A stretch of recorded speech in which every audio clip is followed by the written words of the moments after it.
ተስፋ የቆረጣችሁ ስሙ። እግዚአብሔርን ይዞ አበቃ የሚባል ነገር የለም። ከመድኃኔዓለም ጋር ሆኖ የእግዚአብሔር ቤተሰቦች አብቅቷል የሚባል ነገር የለም።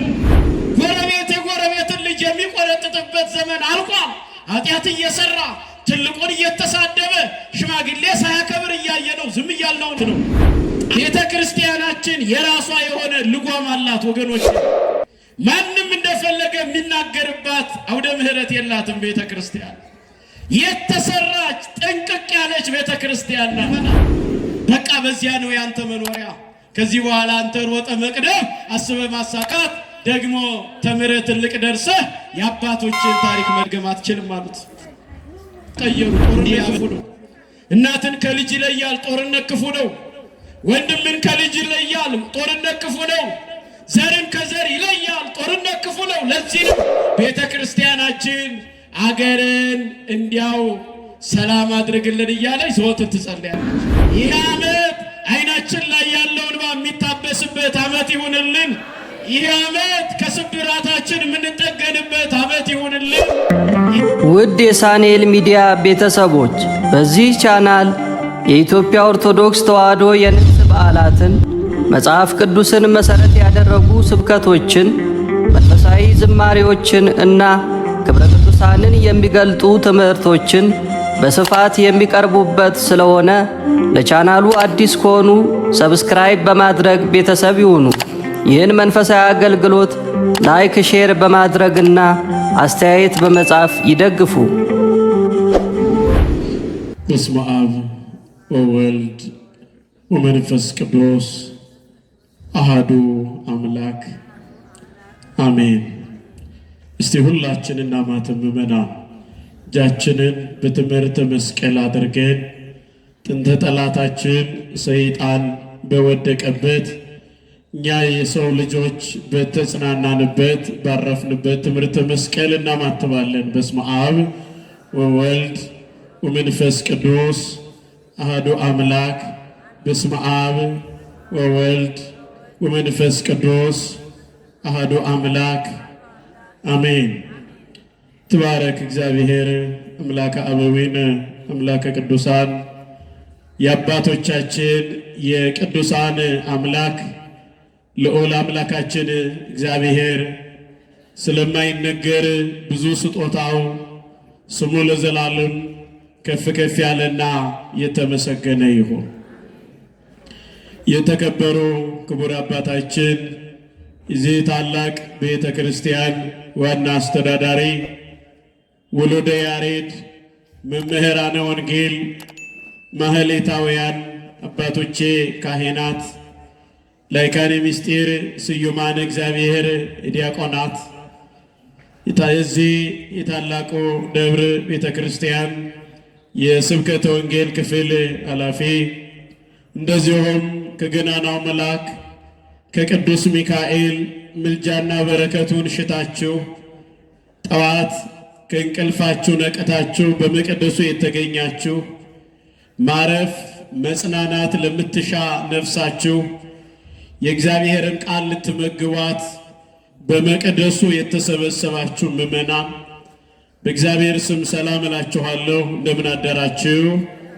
እንደምን ቆያችሁ? እንደምን እዚህ ሰዓት ደረሳችሁ? እግዚአብሔር ይመስገን ብለን ስሙን እንድንጠራ የረዳን፣ ተገላገልኩ ብሎ ያልተወን፣ ጨክኖ ያልዘነጋን፣ አባ ብለን የምንጠራበት የልጅነትን ስልጣን የሰጠን መድኃኔዓለም ስሙ ለዘላለም የተመሰገነ ይሁን።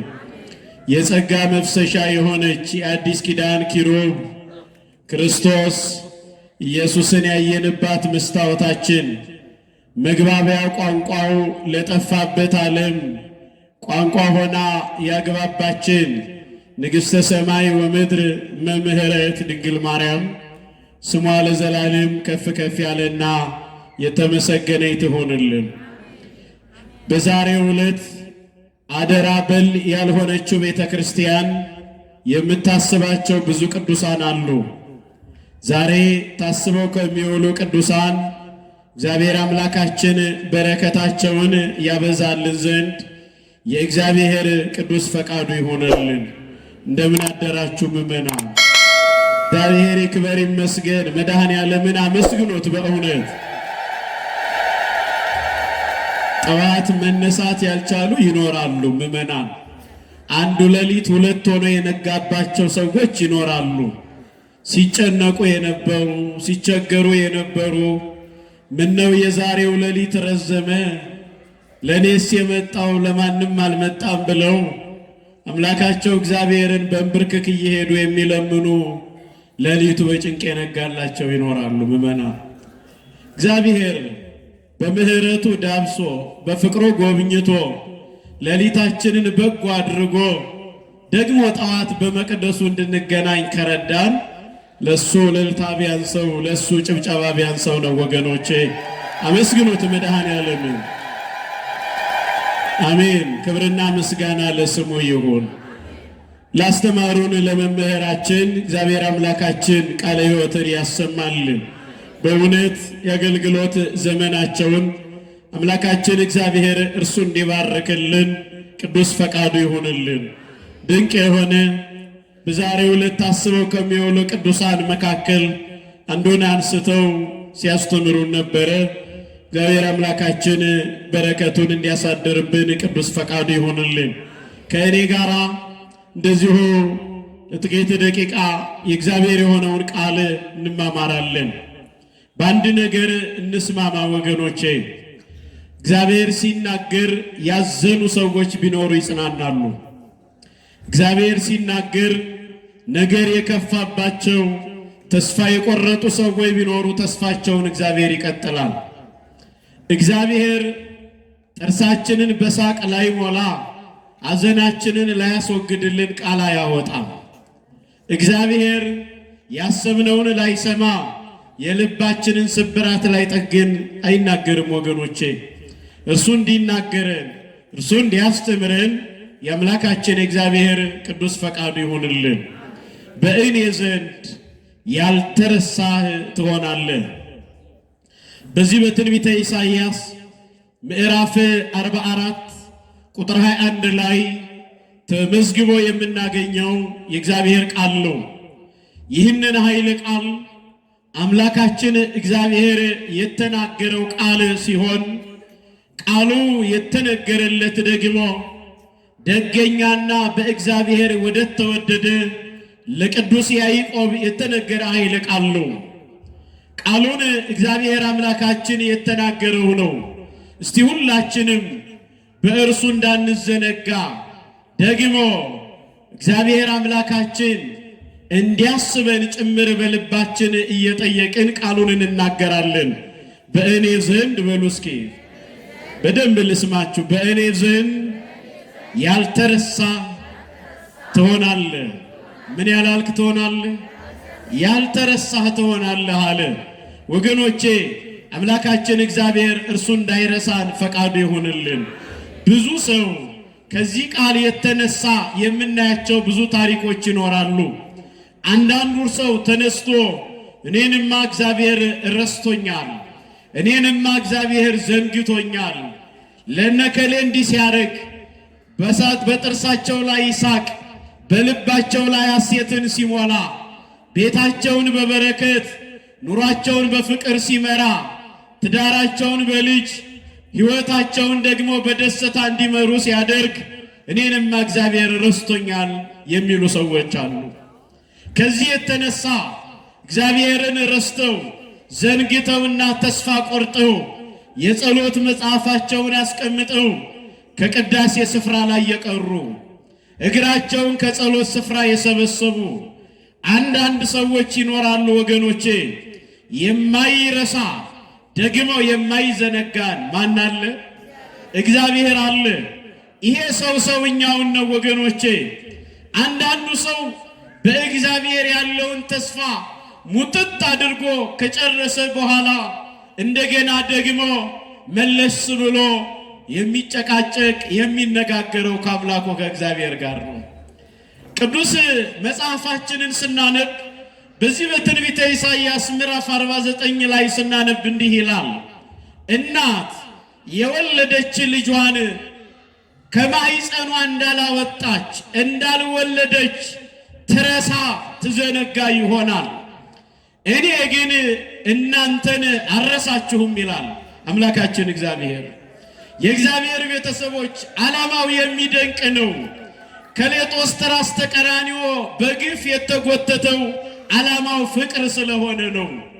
የእግዚአብሔር ቤተሰቦች ያ የተዘነጋ ሁሉ የረሳው አዳምን የሚፈልገው ባጣ ጊዜ እግዚአብሔር ሰው ሆኖ ከሰማያት ሰማያት የወረደው በእመቤታችን በቅድስት ድንግል ማርያም ማኅፀን ውስጥ ያደረው ጥቂት በጥቂት ከተወለደ በኋላ ያደገው በቀራንዮ አደባባይ ላይ የተሰቀለው ሰውን አምላካችን እግዚአብሔር እንደማይረሳ ሲያረጋግጥልን ነው። ለዚህ ነው አንተ በእኔ ዘንድ ያልተረሳህ ትሆናለህ አለው። ምን ያላልክ ትሆናለህ? ምን ያላልክ ትሆናለህ? ወገኖቼ የሚገርም ነው። በኃጢአት ስርዓት ውስጥ ብንሆን፣ በበደል ውስጥ ተላልፈን ብንሰጥ፣ ኃጢአትን ጽድቅ እየመሰለን ብንሰራ እንኳን የማይዘነጋ አባት እንዳለን ግን ልንረሳ አይገባም። ወገኖቼ የቱንም ያህል በደለኛ፣ የቱንም ኃጢአተኛ፣ የቱንም ያህል የተላለፈ ማንነት ቢኖረን ልጆቼ እያለ እጆቹን ዘርግቶ የሚዳብሰን ማን አለ? እግዚአብሔር አለ። ወገኖቼ ቅዱስ መጽሐፋችንን ስናጠና ያ የጠፋው ልጅ ታሪክ የሚያስታውሰን ይሄ ነው። ከአባቱ ጋር የእግዚአብሔር ቤተሰቦች ንብረት ተካፍሎ ወጣ። የድርሻዬን ስጠኝና ሄዳለሁኝ አለ። አባቱ እልፍ እልፍ እንባ በዓይኖቹን እየሞላ ልጁን ለመነው። እባክህን ቁጭ በልና ጥቂት ልስማ፣ የሚገባውን ነገር እባክህን ላድርግልህ፣ አባትህ ነኝና እንደ ልጅ መልካሙን ነገር እንዳደርግ ፍቀድልኝ አለው። ወገኖቼ ይሄ ልጅ ግን በውጭ የሚስቡት በውጭ የሚያማልሉት ሰዎች ስለነበሩ የክፉ ጓደኞቹ ምክር ስቦ ከአባቱ ቤት አወጣው። ከወጣ በኋላ ዕለቱኑ በጭፈራ ገንዘቡን አባከነ። ከአባቱ የተካፈለውን ንብረት የእግዚአብሔር ቤተሰቦች በኃጢአት አሰራር ውስጥ በዘፈንና አስረሽ ምችው እያለ ለእርሱ ባልተፈቀደለት ሁኔታ ላይ ሂዶ አምላኩንም አባቱንም አሳዘነ። የእግዚአብሔር ቤተሰቦች መልካም የሆነው ተክለ ኩመናው ጠፋ። ያ ሲያዩት የሚያምር የነበረው መልካምነቱ ሁሉ ከእርሱ ላይ ተለየ። ገንዘቡ ዕለቱኑ አለቀ። እንደ ሰው መቆጠር እስካይችል ድረስ የእግዚአብሔር ቤተሰቦች ከአሳማ ምግብን ለመብላት እስኪመኝ ድረስ ድህነት መታው። ፀጉሮቹ አደጉ፣ ጥፍሩ ከፍ ከፍ አለ። ያ ቢናገር የሚያምርበት የነበረ ልጅ ደም ግባቱ ሁሉ ከእርሱ ተለየው። ወገኖቼ ከአባታችን ስንለይ የሚያጋጥመን ይሄ ነው። ከቤተ ክርስቲያን ስንለይ የሚያጋጥመን ይሄ ነው። ከእናታችን ከቅድስት ድንግል ማርያም ስንለይ የሚያጋጥመን ይሄ ነው። በተክለ ቁመና ይገለጥ ይሆናል፣ በፊት መጨማደድ አይታይ ይሆናል። በነፍስ ስብራት ግን ከድንግል ማርያም መለየት ያስታውቃል። የእግዚአብሔር ቤተሰቦች በኑሮ አለመባረክ ግን ከቤተ ክርስቲያን ማፈንገጣችን ይታወቃል። ከቅዱሳን መለየት፣ ከቅዱሳን ምልጃ፣ ከጻድቃን ከሰማዕታቱ ምልጃ መለየት ግን የእግዚአብሔር ቤተሰቦች በጥርጥር ውስጥ መውደቅ ግን በኑሯችን አለመሳካት ውስጥ ታዩታላችሁ። የእግዚአብሔር ቤተሰቦች ይሄ ልጅ ከአባቱ ኮብልሎ ከወጣ በኋላ ንብረቱ ሕይወቱ ሁሉ ተመሰቃቀለ። ከዚህ በኋላ ግን እንዲህ አለ፣ ወደ አባቴ ልመለስ፣ እንደ ቀድሞ የልጅነት ስልጣን እንዳለኝ አላስብም። ከሄድኩኝ በኋላ እንዲህ እለዋለሁ፣ አባቴ ሆይ በሰማይና በምድር በድያለሁኝና ከሰራተኞች መካከል አንዱ አድርገኝ እለዋለሁ አለ። ከባሪያዎች መካከል አንዱ አድርገኝ። እንደ አባት ለልጅ የሚገባውን አታድርግ፣ ከዚህ በኋላ አስቀይሜሃለሁና። እንደ አባት ለልጅ የምትራራውን መራራት አትራራልኝ። እንደ አንድ ባሪያ ቆጥረህ ግን ከሚገባው ሽርፍራፊ ስጠኝ ብዬ ልለምነው አለ። ወገኖቼ ይሄ ልጅ ወደ ልቡ ተመለሰና ወደ አባቱ የሚያስጉዘውን መንገድ ጀመረ። እናንተ ጀምሩት እንጂ እግዚአብሔር ወደ እናንተ ይቀርባል። መጽሐፍ እንደሚናገር ሐዋርያው ቅዱስ ጳውሎስ እግዚአብሔር የቅርብ አምላክ ነው እንዳለ እኛ እግሮቻችንን ለቅድስና እግሮቻችንን ወደ ቃል እግዚአብሔር እግሮቻችንን ወደ መልካም ነገር ባስጓዝ በጀመርንበት ቅጽበት እግዚአብሔር ወደኛ ይቀርባል። ለዚህ አይደለ መዝጊያውን ሁሉ ምቱ ምን ይለላቸዋል? ይከፈትላቸዋል። የማቴዎስ ወንጌል ምዕራፍ 7 የሚነግረን ይሄ ነው። ምመና በሩን አንኳኩ ይከፈትላቸዋል፣ ጥሩኝ እኔ አባታችሁ ሰማችኋለሁ እንዳለ የእግዚአብሔር ቤተሰቦች ይሄ ልጅ ወደ አባቱ ቤት ሲሄድ የአባቱ ባሪያዎች አዩትና ልጅህ የጠፋው ልጅህ መጣ አሉት ለአባቱ። ወገኖቼ ምን የሚሰማው ይመስላችኋል? ይሄ አባት ከተቀመጠበት ተነሳ፣ የለበሰውን አጎዛ ልብሱን ሁሉ ጣለ። የጠፋው ልጅ ተገኝቷል አለ። ከሩቅ አየው። የእግዚአብሔር ቤተሰቦች ያ መልካም የነበረው ልጁ ከስቷል፣ ፊቱ ተጨማዷል፣ መልኩ ጠቁሯል። ልጅ ሆይ ከኔ ተለይተህ ምነው ገረጣህብኝ አለው። ልጁ ግን እንዲህ ይላል፣ አባቴ ሆይ በነገር ሁሉ በድያለሁ፣ ስለዚህ ከዚህ በኋላ ልጅህ ልባል አይገባኝም፣ ከባሪያዎች መካከል አንዱ አድርገኝ አለው። ወገኖቼ አባት ግን እንዲህ ይላል፣ የቱንም ያህል ብትበድለኝ ዛሬም ምን ነክ ልጄ ነክ አለው። ወገኖቼ እናት ለጊዜው ነው በወጣህበት ያስቀር የምትለው። መሸት ሲል ምን ነው አመሸ ማለቷን አትተው። የእግዚአብሔር ቤተሰቦች እንደው ያንተን ነገር እስከ መቼ ድረስ ነው ትል ይሆናል እናት። አባትም ፊቱ ያኮርፍ ይሆናል። መሸት ሲል ግን አያስችላቸው። በተለይ እናት ወጣ ብላ ብርዱን እንደ ሙቀት አድርጋ እያንገበገባት ደጃፍ ተቀምጣ ትጠብቃለች። እንዲሆናቸው ያደጋችሁ የእናቶቻችሁን ውለታ ባካችሁ መልሱ ወገኖቼ። ደጃፍ ላይ የመጣ ሁሉ የሷ ልጅ እየመሰላት ያው እናትላለች። ቀረብ ሲላት ሌላ ሰው እየመሰላት ትጨነቃለች። ሁሉን ያገኘችውን ሁሉ ሰው ሁሉ እከሌን አይታችሁታል ወይ ትላለች። ቀን የረገመችው ልጇን ማታ ትፈልገዋለች እናት። ወገኖቼ አትጨክንም። መድኃኔዓለምም እንዲሁ ነው። የእግዚአብሔር ቤተሰቦች ለዕለት ፊቱን ያዞረብን ይመስል ይሆናል፣ የረሳ የዘነጋ ሊመስል ይችል ይሆናል። የእግዚአብሔር ቤተሰቦች ግን አይረሳ ነው። ይሄ ልጅ ከአባቱ ከተለየ በኋላ ኑሮ ሁሉ ተመሰቃቀለ። እናም አባቱ ደጃፍ ላይ ሆኖ ልጄ ዝም ብለህ ወደ እኔ ቀረባል፣ ና ዝም ብለህ ግባ፣ የትናንቱ ክብርህ አሁንም አለ፣ እንኳንም ተመለስክልኝ ይለዋል። ልጅ ግን እንዲህ ይላል፣ አባቴ ሆይ በሰማይና በምድር በድያለሁና ከዚህ በኋላ ልጅ ልባል አይገባኝም ይላል። አባት ግን እንዲህ ይላል፣ የቱንም ያህል በድል ገንዘብ ነው ያባክነሃል፣ ንብረት ነው ተካፍለኸኝ ወስደሃል፣ ልደርስበት ከሚገባው ነገር ቀንሰኝ ሊሆን ይችላል። ነገር ግን የቱንም ያህል ብታጠፋ ዛሬም ምን ነህ? እባካችሁ ልጄ ነህ በሉ እስኪ። አቤት ዛሬም ልጄ ነህ፣ ችግር የለውም ና። እናም ወገኖቼ ቅፍ አደረገው። ልጅ ግን አሁንም ይናገራል፣ ኧረ በድያለሁኝ ይላል። በፍጹም ለዚህ እኮ ነው በደል ውስጥ ተገኝ፣ በኃጢአት አሰራር ውስጥ ምግባ፣ ወደ ልብ ተመልሰ በተመለስክበት ቅጽበት እግዚአብሔር ይቅር ይልሃል።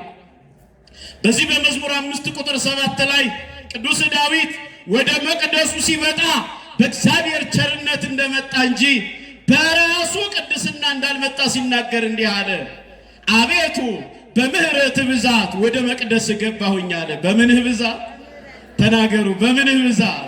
የሚገርም ነው። 7 ሀብታት የተሰጡት ቅዱስ ዳዊት፣ በብዙ የተባረከ ቅዱስ ዳዊት፣ በንግስና ሹመት የተሰጠው ቅዱስ ዳዊት፣ በእውቀት በጥበብ አንቱታን ያተረፈ ቅዱስ ዳዊት፣ በንግስና የከበረ ቅዱስ ዳዊት አቤቱ ወደ መቅደስ የገባሁትኝ በምህረት ብዛት ነው አለ።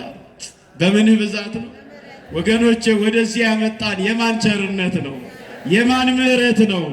ክብር ይግባ ወገኖቼ። በበደል ውስጥ ብንገኝ በኃጢአት ውስጥ ብንገኝም ዛሬም ድረስ ልጆቼ ናችሁ የሚለን ማን ስላለ ነው? ክብር ይግባ። በእውነት አመስግኑት ወገኖቼ። ሰው ቢሆን ኖሮ ደጃፍ ላይ ይቆማል። ትናንትና ያጠፋኸውን ጥፋት በእውነት አውቀዋልን ይላል።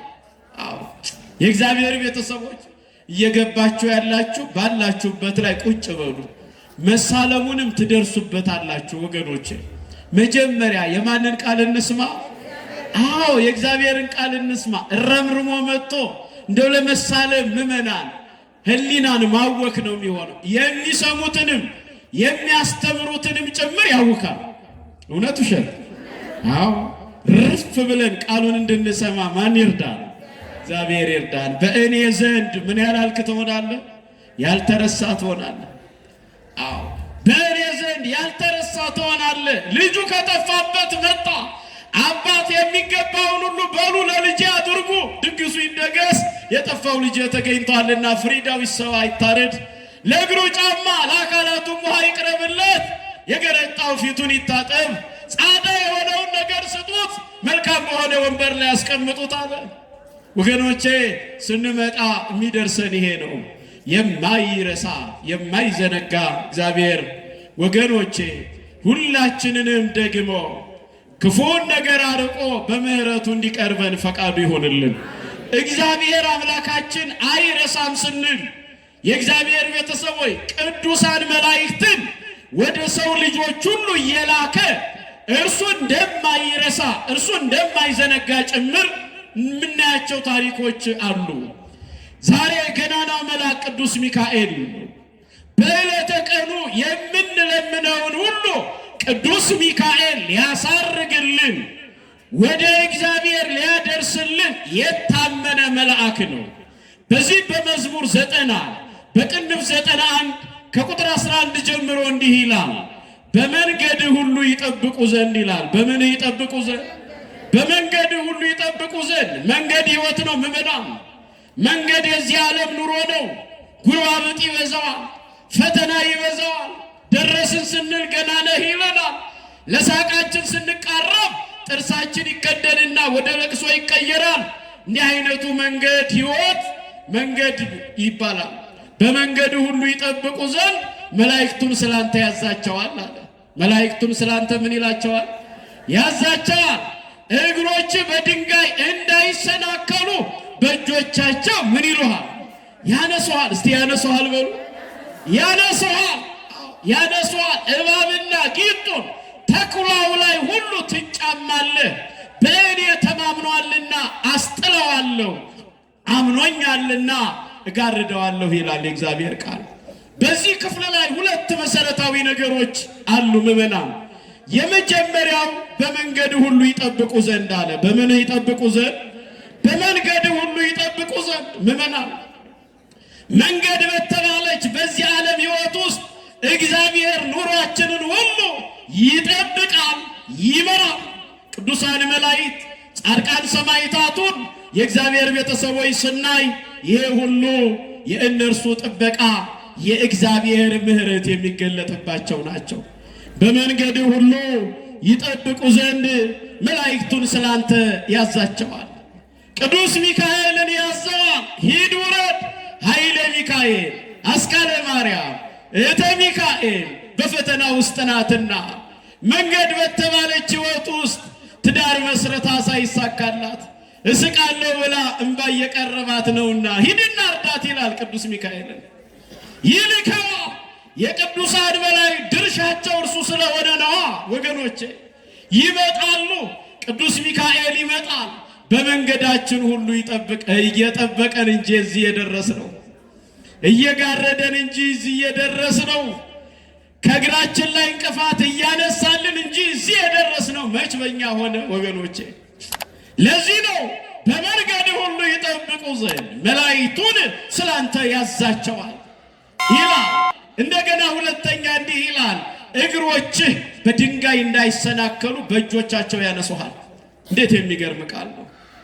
በድንጋይ እንዳይሰናከል መናፍቃኑን ከን እንዳይሆንብን የእግዚአብሔር ቤተሰቦች የኑሮ ውድነት አንገታችንን ዝቅ አድርገን አስጎንብሶን ቢሄድም ነገር ግን ከእግዚአብሔር ኅብረት እንዳንለይ ቅዱሳን መላእክትን ስለኛ ያዛቸዋል። ፈተና ሲደርስ መከራ ሲደርስ ያስቀመጥነውን መጽሐፍ አንስተን ለጸሎት እንድንቆም የሚያበረታ ቅዱስ መልአክ ይመጣል። ወገኖቼ ለዚህ ነው እግሮች በድንጋይ እንዳይሰናከሉ በእጆቻቸው ያነሱሃል አለ። እንደገና ቀጠለና ደግሞ እንዲህ አለ። እጅግ የሚገርም ነው። በእኔ ተማምኗልና አስጥለዋለሁ አለ። በእኔ ምን ብሏልና? ተናገሩ። በእኔ ምን ብሏልና? ወገኖቼ የምንመካው በማን ነው? በእግዚአብሔር መመካት የጀመረ ሰው ቅዱሳን መላእክት እጥር ከለላ ይሆኑታል። በእኔ ተማምኗልና አስጥለዋለሁ፣ ስሜንም አውቋልና ጋርደዋለሁ ይላል መድኃኔዓለም። በእግዚአብሔር የተማመነ በመውጣት በመግባቱ እግዚአብሔርን የሚፈራ ሰው ወገኖቼ ኑሮ ሁሉ ይባረክለታል። ቅዱስ ዳዊት በመዝሙር 34 ላይ እንዲህ ነው የሚለው፣ እግዚአብሔርን በሚፈሩ ሰዎች ዙሪያ የእግዚአብሔር መላእክት ይሰፍራሉ ያድኗቸውማል ተብሎ እንደተጻፈ። ማንን በሚፈራ? እግዚአብሔርን በሚፈራ። እጅግ የሚገርም ነው። ቅዱስ ዳዊት ሕይወቱን ስንመለከት እግዚአብሔርን በመፍራት ውስጥ የኖረ ታላቅ እግዚአብሔር ሰው ነው። የእግዚአብሔር ቤተሰቦች በዚህ በመዝሙር 2 ቁጥር 11 ላይ ለእግዚአብሔር በፍርሃት ተገዙ ብሎ የተናገረ ነው። ለማን? ለእግዚአብሔር። የሰው ልጅ ለእግዚአብሔር ቤተሰቦች ከሰማይ በታች ሊገዛላቸው ከሚገቡ ለማንኛውም ፍጥረት ከሚንበረከከው በላይ ክብር ሊሰጥ የሚፈለገው ለእግዚአብሔር ነው። ለዚህ ነው ቅዱስ ዳዊት ለእግዚአብሔር በፍርሃት ተገዙ አለ። በምን ተገዙ? በፍርሃት ተገዙ አለ። የእግዚአብሔር ቤተሰቦች ይሄ ብቻ አይደለም። እንደገና እንዲህ ይላል የእግዚአብሔር ቤተሰቦች እግዚአብሔርን መፍራት አስተምራቸዋለሁ ይላል። ማንን መፍራት? ማንን መፍራት? እጅግ የሚገርም ቃል ነው ወገኖቼ። ቅዱስ ዳዊት ኑ ልጆቼ ስሙኝ፣ እግዚአብሔርን መፍራት እኔ አስተምራቸዋለሁ ይላል። ማንን መፍራት? ተባርኮ አይቶታላ። እግዚአብሔርን በመፍራት ያገኘሁትን በረከት ላሳያችሁ እያለ ነው። እግዚአብሔርን በመፍራቴ የተባረኩትን በረከቴ ኑ ላስቆጥራችሁ እያለ ነው ቅዱስ ዳዊት። በኑሯችን እንዴት ነው የምንጓዘው? እውነት እርሱን እየፈራን ነው? የእግዚአብሔር ቤተሰቦች እያከበርነው እየፈራነው ነው? እውነት እጃችን አልተላለፈም? እውነት አንደበታችን አልተላለፈም? እግዚአብሔር እንዳሌለ ቁጥረን በወንድማችን ላይ ክፉ አላደረግንም? እውነት እግዚአብሔርን እንፈራዋለን? የእግዚአብሔር ቤተሰቦች ቅዱስ ዳዊት እንዲህ አለ፣ እግዚአብሔርን መፍራት እንዴት እንደሚያስከብር ኑ ላስተምራችኋለሁ አለ። እንደገና ሶሎሞን ደግሞ ልጁ ሶሎሞን ተነሳና እንዲህ ይላል በዚህ በመጽሐፈ ምሳሌ ምዕራፍ 1 ቁጥር 7 ላይ እንዲህ ብሎ ያመጣዋል። የጥበብ መጀመሪያው ማንን መፍራት ነው? ተናገሩ። ማንን መፍራት ነው? የሚገርም ቤተሰብ ነው ምዕመናን፣ እጅግ የሚገርም ቤተሰብ። አባቱ ዳዊት እግዚአብሔርን መፍራት እንዴት እንደሚያስማርክ እኔ አስተምራችኋለሁ አለ። ልጁ ሶሎሞን ተነሳና ደግሞ የጥበብ መጀመሪያው ማንን መፍራት ነው? እግዚአብሔርን መፍራት ነው። ወገኖቼ እሱን እየፈራን እንድንኖር መድኃኔዓለም ይርዳን። የጥበብ መጨረሻውስ ምን ይሆን? ማንን መፍራት? አዎ እግዚአብሔርን መፍራት የጥበብ መጀመሪያው ከሆነ እግዚአብሔርን መፍራት መጠናቀቂያውም እሱ ነው። እጅግ የሚገርም ቤተሰብ ነው ምዕመናን። ወደ ነሳሁት መጽሐፍ ቅዱሳዊ ቃል ልውሰዳችሁና ትምህርቴን ላጠቃልለው። እግዚአብሔር አምላካችን በረከቱን እንዲያበዛልን የአምላካችን የእግዚአብሔር ቅዱስ ፈቃዱ ይሆንልን። እስቲ ሁላችሁ እንዳትዘነጉት ደግመን እንናገረዋለን። በእኔ ተማምኗልና በሉ እስኪ በደንብ ልስማችሁ ምዕመናን። አስጥለዋለሁ ስሜንም አውቋልና ጋርደዋለሁ። የእግዚአብሔር ቤተሰቦች ይህንን ቃል የተናገረው አምላካችን እግዚአብሔር በዚህ በመጽሐፈ ሳሙኤል ላይ አንድ የምናገኘው ታሪክ አለ። እግዚአብሔር አምላካችን የሁላችንንም ደግሞ በረከቱን እንዲያበዛልን ጤናውን ደግሞ እንዲያድለን የእግዚአብሔር ቤተሰቦች የምንለምንበት ነው። የትምህርታችን ርዕስ በእኔ ዘንድ ያልተረሳ ትሆናለህ የሚል ነው። በእኔ ዘንድ ምን ያላልክ ትሆናለህ? ምን ያላልክ? እጃችሁን ሰብስባችሁ ማስቀደሴ በረከት ካላመጣ ምን ይሰራል ያላችሁ፣ ውዳሴ ማርያሙን አስቀምጣችሁ ከዚህ በኋላ መመላለሴ ዋጋ ምን አለው ያላችሁ፣ ድንገት የሆነ ነገር በቤታችሁ ሲመጣ ተስፋ የቆረጣችሁ ስሙ። እግዚአብሔርን ይዞ አበቃ የሚባል ነገር የለም። ከመድኃኔዓለም ጋር ሆኖ የእግዚአብሔር ቤተሰቦች አብቅቷል የሚባል ነገር የለም። የሚታመን የሚመካ ሰው ሁሉ መልካም የሆነውን ነገር እንደሚያገኝ ቅዱስ መጽሐፍ ይናገራል። በዚህ በቅዱስ ማቴዎስ ወንጌል ምዕራፍ 11 ቁጥር 29 ላይ እንዲህ ይላል፣ ቀንበሬን በላያችሁ ተሸከሙ ከእኔም ተማሩ፣ እኔ የዋህ በልቤም ትሑት ነኝና ለነፍሳችሁ ረፍትን ታገኛላችሁ ይላል። ወገኖቼ ለነፍሳችሁ ምን ታገኛላችሁ? አቤት ረፍት። የእግዚአብሔር ቤተሰቦች ይሄ ረፍት ደግሞ ስጋዊ ረፍት እንዳይመስላችሁ ምእመናን፣ መንፈሳዊ ረፍት የሚያንጽ የምንባረክበት ረፍት ነው የምናገኘው። በዚህ በመጽሐፈ ሳሙኤል ላይ ምእመናን አንድ የምናገኘው ታሪክ አለ። ምዕራፍ 4 ጀምረን ምዕራፍ 4 ምዕራፍ 5ንና ምዕራፍ 9ን ተመልክተን ትምህርታችንን እናጠቃልለዋለን። ንጉሡ ቅዱስ ዳዊት ሊነግስ የእግዚአብሔር ቤተሰቦች እግዚአብሔር በረከትን ወደ ቤቱ አመጣ። ዛሬ ቅዱስ ዳዊት በቅዱስ ሚካኤል የተባረከበት በእግዚአብሔር የተጎበኘበት ዕለት ነው። ደግመን ደጋግመን ይህንን ቅዱስ አባት የምናነሳው በምክንያት ነው። ቤተ ክርስቲያናችን የራሷ የሆነ ልጓም አላት ወገኖቼ። ማንም እንደፈለገ የሚናገርባት አውደ ምሕረት የላትም። ቤተ ክርስቲያን የተሰራች ጠንቅቅ ያለች ቤተ ክርስቲያን ናት። አሁን በዚህ ወቅት እንኳን ምእመናን ዕለተ ቀዳሚትን ጠብቀን አመሻሽ ላይ ነጠላችንን ለብሰን የምንመጣው ድንገት የመጣ ክስተት አይደለም።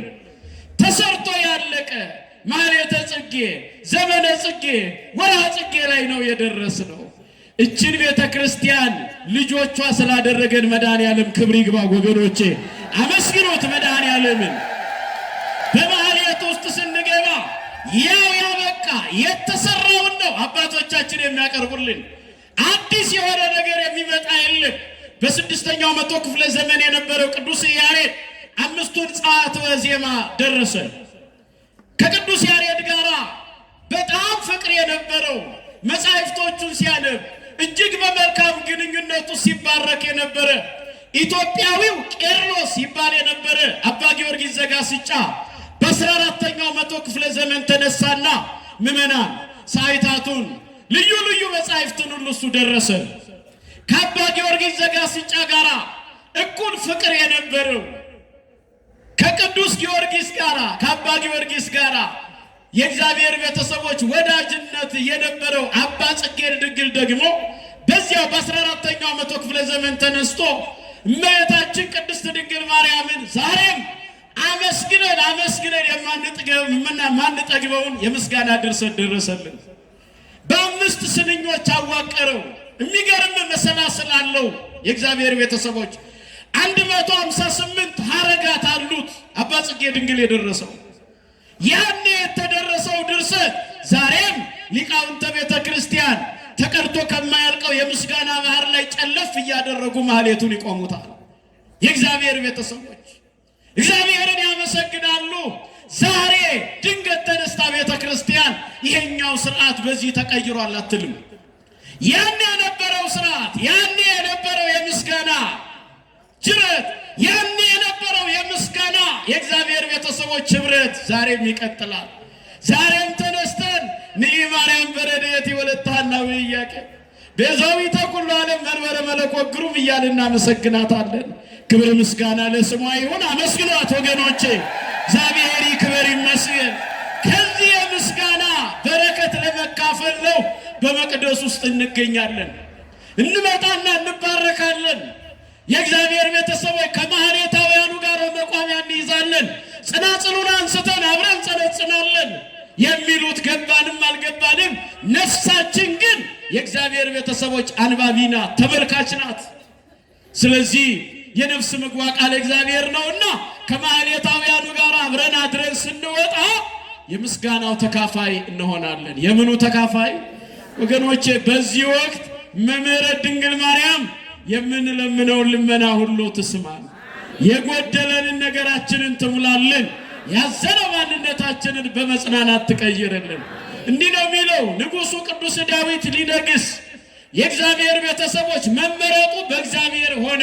ቅድም እንዳልኑ መምህራችን ሲናገሩ በአባቱ ቤት ውስጥ ሳሙኤል የዘይት ቀንድ ይዞ ተገኘ። ወገኖቼ አባቱ 6 ልጆቹን አቀረበ። 7ኛውን ልጁን ግን ረስቶት ነበረ ይላል። በእኔ ዘንድ ያልተረሳ ትሆናለህ ካለ ወገኖቼ ማን ብቻ ይርሳል? አቤት ደግሞ የሚያለቃቅስ የሚያዝን እኮ አይጠፋም ሰው ረሳይ ብሎ። ወገኖቼ ባካችሁ ማን ብቻ ይርሳል? አዎ እግዚአብሔር አይርሳን። አንዳንዱ ሰው የባንኩን ቡክ እያሳየ የዜሮውን ብዛት እያስቆጠረ የችግር ቀን ጥራኝ ይላል። አለሁልህ ይላል። በስልጣን የከበረ አበባ ምንጣፍ ላይ የተቀመጠ ዘመድ የሚመጣና አይዞህ ቀን ሲያዘነብል ክፉ ቀን ሲመጣብህ አለሁልህ ይላል። አረ ከደረሰስ መድኃኔዓለም የእግዚአብሔር ቤተሰቦች ያ በገንዘቡ የተኩራራ ሰው እባክህ ድህነት መታኝ፣ ቀን ከበደኝ፣ ኑሮ አስጎነበሰኝ ብላችሁ በሩን ስታንኳኩ የለም ብሎ ይመልሳችኋል። እመጣለሁ ብሎ የማይቀር ማን ብቻ? አይዟችሁ ብሎ የማያሳዝን ማን ብቻ? ያንተን ነገር ለኔ ተወ ብሎ ተስፋ የማያስቆርጥ ማን ብቻ? ክብር ምስጋና ለስሙ ይሁን እርሱ ብቻ። ወገኖቼ ብዙ ሰው ለዚህ እኮ ነው የሚመካ ቢኖር አለ። ይሄ ቃል እንዴት ደስ ይላል! የሚመካ ቢኖር በማን ይመካ? ተስፋ በማያስቆርጠው በማን ይመካ? ወገኖች ሐዘንን በደስታ በሚቀይረው በማን ይመካ? አዎ የነበረው እንዳልነበረ በሚያደርግ በማን ይመካ? አዎ የእግዚአብሔር ቤተሰቦች እግዚአብሔር ይመካ። ለዚህ ነው ቅዱስ ዳዊት የተረሳው በአባቱ ነው ወገኖቼ። ነገር ግን እግዚአብሔር ግን አልዘነጋውም። 6ቱ ልጆች ከተቀቡ በኋላ የመንግስት ዘይቱ አልያዘም። እረ ይሄ ነገር አልሆነም፣ ሌላ ልጅ የለህም ምን አለው?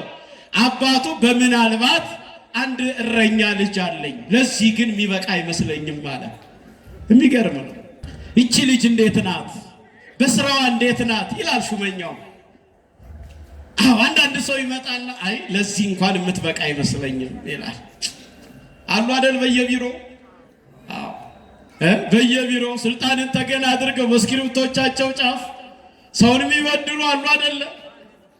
የእግዚአብሔር ቤተሰቦች ልትደርስ ስትል የሚከለክሉክ፣ ልትገባ ስትል በር ላይ ደንቃራ የሚሆኑብክ፣ ገብተህ ልታስፈጽም ስትል አይ ያንተ ነገር ገና ነው የሚሉክ። ተስፋ አትቁረጥ ወዳጄ። ከማን ጋር መነጋገር ይሻላል? አቤት ከእርሱ ጋር መነጋገር ስትጀምሩ። ለዚህ እኮ ነው መጽሐፍ አስቴርን አጥኗ። አስቴር መርዶክዮስ የሞት የስቅላት ፍርድ በተፈረደበት ጊዜ 3 ቀን ከጾመች ከጸለየች በኋላ ወደ ንጉሡ ልፍኝ ስትገባ የሚከለክላት የለም ነበር ነው የሚለው። በሩ ተከፍቶላት ምዕመናን አስቴር መጣለች ሲባል ንጉሡ ከወንበሩ ላይ ተነስቶ የወርቅ ዘንጉን ቀረብ አደረገላት ነው የሚለው። ወገኖቼ ከእግዚአብሔር ጋር መነጋገር ስትጀምሩ ትሰማላችሁ። ከሰው ጋር መነጋገር ስትጀምሩ ትደክማላችሁ፣ ይደክማችኋል። ከእርሱ ጋር መነጋገር ስትጀምሩ በራችሁ ይከፈታል። ወገኖቼ ቅዱስ ዳዊት የእግዚአብሔር ቤተሰቦች እረኛ ነው፣ ለዚህ የሚበቃ አይመስለኝም አለ አባቱ። አይ ይሁን ይምጣ፣ እሱ እስኪመጣ ድረስ እኔ ምግብ አልመገብም አለ። እርፍ ብሎ ጠበቀው የእግዚአብሔር ነቢይ። የዚህ ጊዜ ቅዱስ ዳዊት ተጠራ። ገና ከመድረሱ ይዞት የነበረው የዘይት ቀንድ ይፈላ ነበረ ይላል። በሰው ሳይሆን መመረጣችን በማን ይሁንልን ወገኖቼ? በእርሱ እንዲሆንልን ፈቃዱ ይሁንልን። ይሄ 2018 በማን ቤታችን የሚታይበት ይሁን? በእግዚአብሔር። የእግዚአብሔር ቤተሰቦች 2016 2017 እንዲዋለፈ የኔ ህይወት የድግግም ነው። 2018ን እንዴት አልፈው ሆነ ያላችሁ ወገኖቼ እግዚአብሔር በማይረሳ ማንነቱ እንዳይንዘነጋን እንዲያስታውሰን ቅዱስ ፈቃዱ ይሆንልን። ዳዊትና የእግዚአብሔር ቤተሰቦች ከነገሰ በኋላ በንግስና ወንበር ላይ ከተቀመጠ በኋላ ሳኦል በእርሱ ላይ ተነሳበት ነው የሚለው እና የሚያባርረው ገባ። ጦርነት ገጠሙ። ጦርነቱ በዳዊትና በሳኦል መካከል ሆነ። ምዕመናን የዚህ ጊዜ ብዙ ሰው ወደቀ። ብዙ ነፍሳት ከመኖር ወደ አለመኖር ተቀየሩ። ጦርነት ክፉ ነው። እናትን ከልጅ ይለያል። ጦርነት ክፉ ነው። ወንድምን ከልጅ ይለያል። ጦርነት ክፉ ነው። ዘርን ከዘር ይለያል። ጦርነት ክፉ ነው። ለዚህ ነው ቤተ ክርስቲያናችን አገርን እንዲያው ሰላም አድርግልን እያለች ዘወትር ትጸልያለች። የዚህን ጊዜ ቅዱስ ዳዊት እያሸነፈ መጣ። ሳኦል ዮናታን የተባለ ልጅ ነበረው። ምዕመናን ማን አልኳችሁ? ዮናታን የተባለ ልጅ ነበረው። የዮናታን ባለቤት ወረግቡ ነበረች ይላል የእግዚአብሔር ቤተሰቦች። በጦርነት መሃል ወረግቡ ነበረች። ወራ ደርሶ ነበረና ድንገት ወለደች። የወለደችውን ልጅ አቅፋ ባልጋ ላይ እንደተኛች ጦርነቱ ወደ መንደራቸው ተጠጋ። ግራ ገባት። ኧረ ምን ይሻለኛል አለች። አይንከያስ በቃ ነይ እንሽሻላት። ዮናታን አባቱን ሊረዳ ወጣ። እርሷም ከገረዷ ጋር ስደት ገጠመች። አዝላው ሄደች። በጦርነቱ 3 ዓመትን አሳለፉ ይላል። ስንት ዓመት ንገረኝ ወንድሜ? ስንት ዓመት? 3 ዓመት ካሳለፉ በኋላ ምመና ከቃሉ ጋር ናችሁ። እግዚአብሔር ከሁላችን ጋር ይሁን። 3 ዓመቱ በእንዲህ አይነት ነገር ካለቀ በኋላ እንደገና በጦርነቱ መሃል የእግዚአብሔር ቤተሰቦች ሳኦል ሞተ፣ ዮናታንም ተገደለ። ይህች ሴት ከገረዷ ከሞግዚቷ ጋር ብቻዋን ቀረች ወገኖቼ። እናም ያዘለችው ምኗ ነው? አቤት እስቲ ልጇ በሉ። ምኗን ያዝላለች? ልጇን በጀርባ አዝላ። ደስ የሚል ቃል ወገኖቼ። እግዚአብሔር እንደማይረሳ አላሳያችሁ ብዬ ነው። መድኃኔዓለም በረከቱን እንዲያድለን ፈቃዱ ይሁንልን። ማን አይዘነጋንም? እስቲ ቃሉን ተናገሩ። በእኔ ዘንድ በሉ ያልተረሳ ትሆናለህ። ድገሙት እስኪ። በእኔ ዘንድ ያልተረሳ ትሆናለህ። የሚገርም ናም በሳኦልና በዳዊት መካከል ጦርነቱ ተፋፍሞ ምዕመናን ሳኦል በዳዊት ተረታ፣ ተሸነፈ። ሳኦል ንጉሱ ሞተ፣ የንጉሱ ልጅም ዮናታን ሞተ። እናም ይህቺ ሴት የዮናታን ባለቤት ሕፃኑ ልጇን ቢራመድ መቅደም የማይችል ሕፃንን ይዛ ወጣችላል። የዚህን ጊዜ እርሷም ደግሞ ከሚወረወረው ቀለሃ መትረፍ አልቻለችምና አንዱ በደረቷ ገባና ነፍሷ ከሥጋዋ ተለየ። ወገኖቼ ሕፃኑን እንደያዘችው ወደቀች። የሚገርም ነው። የዚህን ጊዜ ገረዲቷ ብቻ ቀረች። አንቺ እናቴ ሆይ ጦርነቱ አንቺንም ማሸነፈሽን በይ ጀርባሽ ላይ ያለውን ልጅሽን እቀበላለሁ፣ አደራሽን እወጣለሁ፣ አሳድጌ አንቺን ውለታ መልሳለሁ ብላ ከጀርባ ላይ ፈታ እሷ አዝላ መሮጥ ጀመረች። ወገኖቼ እባካችሁ እንዲህ እንድንተዛዘን መድኃኔዓለም ይርዳን። እስኪ አሜን በሉ ወገኖቼ። ለሰው መድኃኒት ነው፣ ጠላት እንዳንሆን እሱ መድኃኔዓለም ይርዳን። ጎረቤት እንዲህ ነው የምንተዛዘነው። አሁን በዚህ ዘመን ላይ የአንደኛውን ልጅ አንደኛው ተቆጥቶ ያድር ይሆን? ለምን ተናገርሽብኝ እየተባባልን እንጣላ አይደለ እንዴ? ምመና ጎረቤት የጎረቤትን ልጅ የሚቆረጥጥበት ዘመን አልቋል። ኃጢአት እየሰራ ትልቁን እየተሳደበ ሽማግሌ ሳያከብር እያየ ነው፣ ዝም እያልነው ነው። ጣሞ ያደገ ተክል እየሆንን ነው። ለዚህ ነው መራራ ስር አይበቅልባችሁ አለ የእግዚአብሔር ቤተሰቦች። ይህች ሴት ያንን ሕፃን በጀርባ ያዝላ መሮጥ ጀመረች። ስትሮጥ ከሩጫው ከግርግሩ የተነሳ ይሄ ሕፃን ልጅ ከጀርባዋ ወደቀና እጁም እግሩም ሽባ ሆነ ይላል። በአለት ላይ ወደቀ፣ በድንጋዩ ላይ ወደቀ፣ እጁም እግሩም ሽባ ሆነ። ግራ ገባት። ምመና እንኪያስ ምን አደርጋለሁ አለች። ድንገት እሱን ልታነሳ ስትል እርሷንም ቀለሃው አልማራትም፣ እሷንም ገደል ሞተች። ሕፃኑ ብቻውን ቀረ። ድገሙልኝ ይሄን ጥቅስ። በእኔ ዘንድ በሉ እስኪ ያልተረሳ ትሆናለህ። ምን ያላልክ ትሆናለህ? አበቃ። ይሄ ሰው ምመና ነፍሱ ከሥጋው ተለየ። መጽሐፈ ሳሙኤል ካለ ምዕራፍ 4 ግቡና አንብቡት። ነፍሱ ከሥጋው ተለይቶ ብቻውን ቀረ። እንዳይሮጥ አሁን እግር የለውም። እንደ ልጅነት በአንደበቱ እየጮኸ እጆቹን አንስቶ ባካቸው አድኑኝ እንዳይል እጁም እግሩም ሽባ ነው። ወገኖቼ ሁሉ ነገር ያበቃበት ሕፃን ሆነ። ሲያልፉ ሲያገድሙ ጦርነቱ ወደ መገባደጃው ሲቀርብ ያ ሕፃን ፀሐዩም ውርጩም ዝናቡም እየተፈራረቀበት ያዩ ሰዎች አነሱና ሎዶባር የሚባል የድሆች መንደር ላይ ያስቀመጡት። እስኪ ሎዶባር በሉ። አቤት ሎዶባር የሚባል የድሆች መንደር ወስደው አስቀመጡት። ምበላ በቃ በዚያ ነው ያንተ መኖሪያ። ከዚህ በኋላ አንተ ሮጠ መቅደም አስበ ማሳካት ደግሞ ተምረ ትልቅ ደርሰ የአባቶችን ታሪክ መድገም አትችልም አሉት። እንዲህ ያበቃ የሚመስላችሁ ማን አለ? ምእመናን በየጸበሉ የማይራመዱ ሕፃናትን ይዘው የሚንገላቱ በጭንቅ የተያዙ እናቶች አትጥለው ነገር ግራ ገብቷት አትተው ነገር ተጨንቃ ወንድማ ምን አለበት ባንቺ መርገም ነው ይሄ ሕፃን የመጣው በእንግዲህ ተወጪ ብሎ ይሄዳል። ሴት ልጅ ግን ከማህፀኗ አልወጣው ተራራለችና ምእመናን ምትበላውን እያበላች እኩያ ልጇን እያዘለች የምትንከራተት እናት አይታችሁ አታውቁ? ምእመናን መድኃኔዓለም የምህረት እጁን ይዘርጋላችሁ። እንዲህ አይነት ሰዎችን ስታዩ እባካችሁ ከመሶባቸው አካፍሏቸው ታገኙበታላችሁ። ጤነኛ ልጅን ማሳደግ የመሰለ ነገር የለም ወገኖቼ። እጁም እግሩም ሽባ ሆነ። ሎዶባር ወሰዱና አስቀመጡት። አብቅቷል አለ። ዓለም አብቅቷል አለች። ዳዊት 5 ዓመት ወላው ጠሩነቱ። የዚህ ጊዜ ከ5 ዓመት በኋላ ንግስናውን ሊያደላድል ተገኘ። ምዕራፍ 4 ላይ ስታነቡ ምእመናን ይሄ ሕፃን ልጅ ሎዶባር የሚባል የድሆች መንደር ላይ ተቀመጠ ይልና ምዕራፍ 5 ስትገልጡት ታሪኩ የለም። ምዕራፍ 6 ስትገልጡት ታሪኩ የለም። ምዕራፍ 7 ላይ ታሪኩ የለም። ምዕራፍ 8 ታሪኩ የለም። እንዲህ ብላችሁ አታውቁም? የኔ ታሪክ የሚጀምረው ምኑ ጋር ነው ብለህ አታውቅም ወንድሜ? 2015 እንደዛ አለፍ፣ 2016ን እንደዛ አለፍኩት፣ 2017ን በዛ ሁኔታ አለፈ። የኔ ታሪክ የሚጀምረው ምኑ ጋር ነው ብለህ አታውቅም? በእንባ ነው የማልፈው፣ በለቅሶ ነው የማልፈው፣ በሐዘን ነው የማልፈው። ለነ አፎሚያ የደረሰ ሚካኤል ለኔ የሚመጣው መቼ ነው ብላችሁ አታውቁም?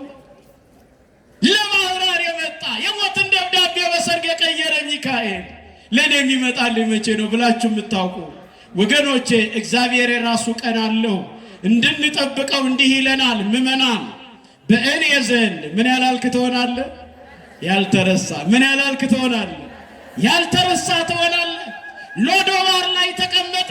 ተስፋ የቆረጣችሁ እግዚአብሔርን ይዞ ተስፋ መቁረጥ የለም።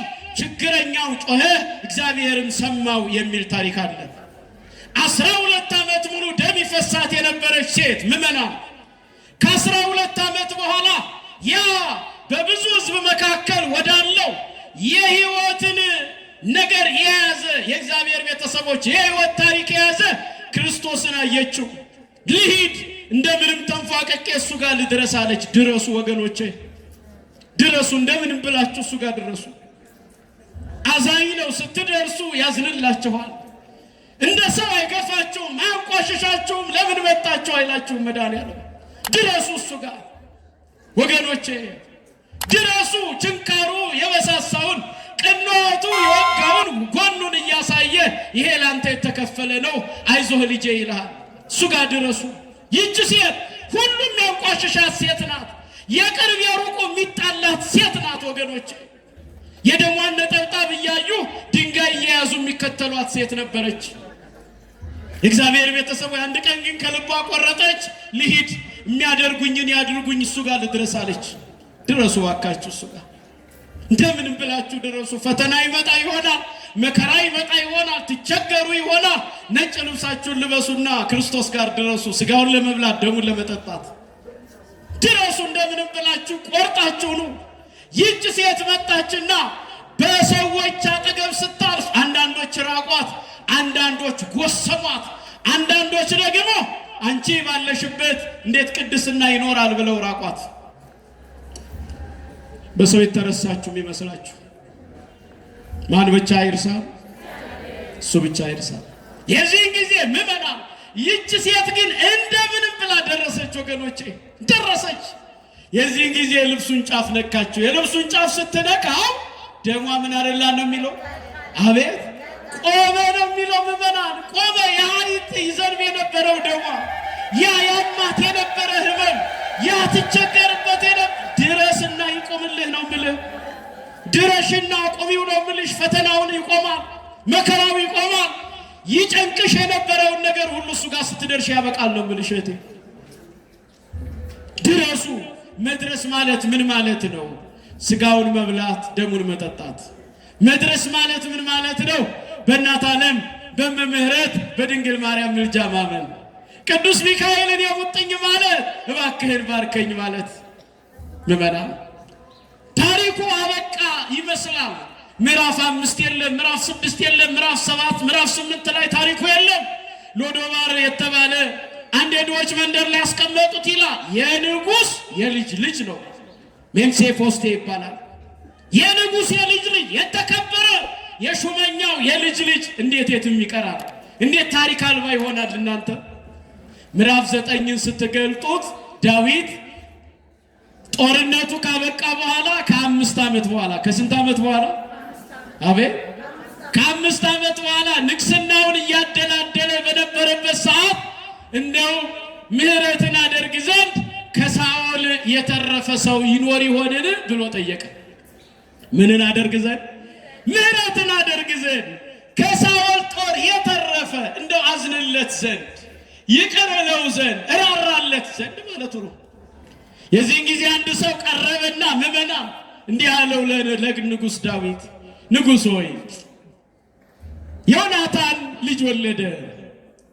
የዮናታን ባለቤት በጦርነቱ ሞተች። እርሷም ደግሞም ባሪያዋም አብረው ሞቱ።